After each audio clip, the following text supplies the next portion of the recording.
Hi, I'm Rob Chappers. How you doing? Thought we'd do a gear tour because everybody kept going, do me a gear tour, do me a gear tour. And so I figured, why not? It's 2:30 in the morning. I've been working since 10 o'clock and I want to make a gear tour right now. So, first piece of gear I see.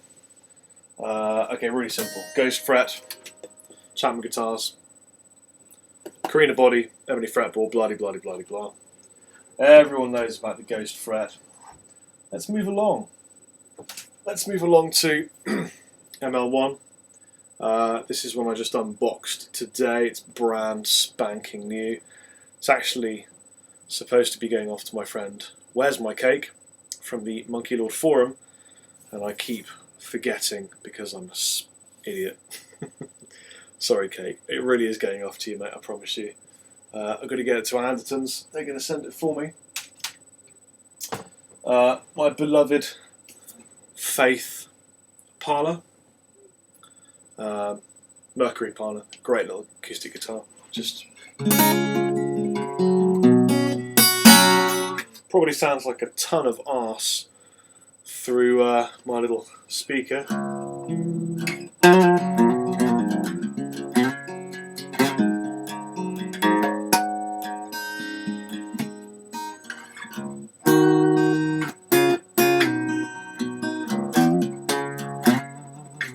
Such a great guitar, man. So that's my little parlour. I have a set of Kiss picks because Planet Waves and I are looking at doing something very similar. A series of signature picks. Private stock. This is, I call this guitar River. It's a private stock, travel sized single cut with a stubby headstock. One off. Never going to make any more that particular size. I then have, by popular demand, my beautiful FX 401 SM. Love this guitar. I have to say I ruined it by putting some Evos in it. Bad decision, man. You know what? EMGs actually sound kick-ass on this little bad boy. Not a lot wrong with this guitar. You know, if you're ever looking for a budget guitar, I own a guitar company, but I'm telling you, this is a great guitar. Very nice. Just, you know, does the job. Just going to put that on the floor. Sometimes the floor is the safest place for a guitar. We have the first ever production ML1 to come off the lines and hit me. I haven't strung it because I played the crap out of it. I actually experimented by putting some super... I was creating my own signature baritone set, and it involved bass strings mixed in with a very, very thick gauged baritone set. It was a massive failure. Equals fail. This is Proto 1, the first ever ML1 made. Couple of things we changed here that are quite obvious. The first thing is that this one was going to be made by the company Gould, and the Chapman was just sort of a logo font, not my signature. This is before it was going to be my guitar company. How weird's that? This is pre me owning a guitar company. This was a signature guitar, not my guitar company. And the Infinity logo is tiny. The knobs are plastic. There they are, knobs plastic. Other than that, this is a badass guitar. Kind of symbolises something special to me, you know, it's the beginning of something cool. I have, this is for review, this is a Hofner Shorty. Going to review this bad boy very soon. It's a travel guitar, it's tiny. Very powerful humbucker, actually. I'm pretty sure this is the same humbucker that I have in my ML1. It's from the same factory, I believe. I could be wrong, actually. Don't quote me on that. Bit difficult to play because it doesn't balance at all, but it's kind of fun. So there's a Hofner Shorty. I have Hufschmiede Black Droid, Gent Machine. Look at that. This took Patrick hours and hours and hours to make. Piece of wind there, maple fretboard. Experimental. The neck feels like it's the same width as a 7-string. I'm not massive on the bridge, but the pickups, really, really good pickups, man. Kent Armstrong's hand wound for this guitar. They are really good pickups. What else we got here? Okay, this is another really special guitar. This is a PRS Custom 24. It's one that Jeff at World Guitars gave me, and that meant a lot to me, man, because Jeff is a very special guy. And unfortunately, I now no longer am able to work for World Guitars. I'm exclusive to Andertons. Love Andertons. Captain Lee's a legend of a guy. And we do some great work there for the people. We save their souls by rocking. Well, this had the 10 top, and then also the top on the headstock is also quilted. So it's I call these a 20 top. It's just a great PRS. Love PRS guitars.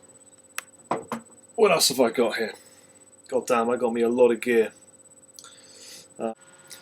So I also have a Presonus Fire Box, really handy little recording external audio mic interface. Use it all the time, all my sessions. Bunch of pedals here.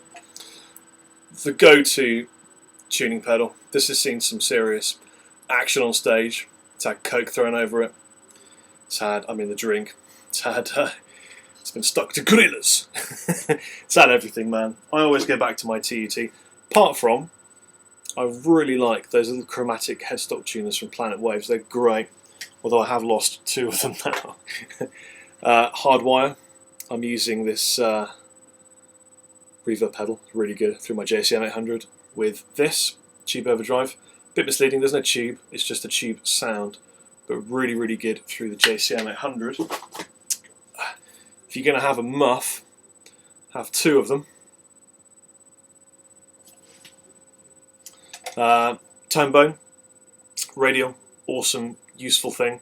Allows you to run 2 amplifiers at the same time with a boost built into it. Very helpful device. I used that on the Twin Terror video ages ago. And when I get up and start touring again with the guys, I'll be running a couple of amps in tandem, and I'll be using that. The Spinal Tap limited edition MS micro amp. I love these. Go to 11. And then just because you can, you go bigger with the MS4. I use regular Jin Dunlop wah, but I've got the True Bypass wah pad from G-Lab up on it, which is one of the best devices ever. The thing is, you don't have to use a wah for this. You can have 7 pedals daisy chained and step on the wah pad and activate them at the same time. This could just be a lead sound activated in one step. You know what I mean? That's gotta be a good thing. So this is the only spare ML1 humbucker. I took this out of Prototype 2, and here it is. Great pickup.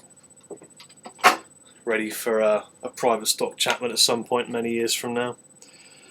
This, it says PAF 36th anniversary, so that's what it must be. It's one of those. Haven't used that yet, clearly. This is a Fred. Juicy bit of Fredage. Now, embarrassingly, I don't know what these are because I took them out and then put them in the wrong casings and everything. So this is just some single cut. It's not a Pro Track. It might be something else. And this is something else that says chopper, but it's not a chopper. Not anymore. MXR MC401 Boost.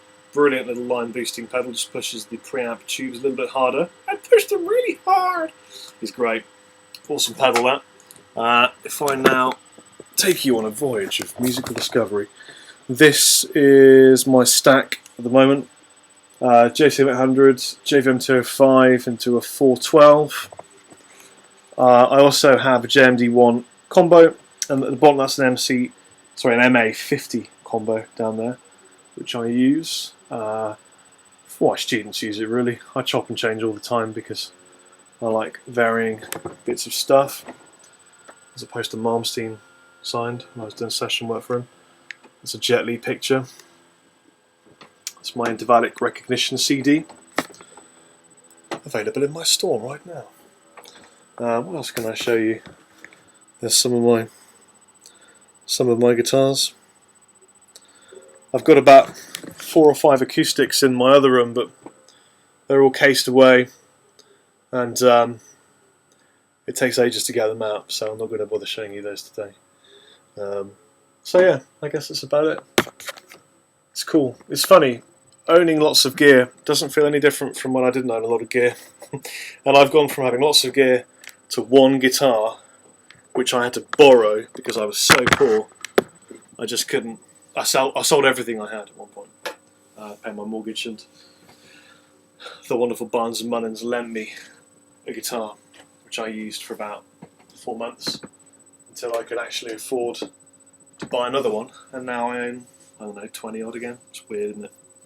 Guitars are strange when you're a stranger. It's better. Anyway, I've been Chappers, and you've been badass. You guys take it easy. See y'all soon. Chappers out.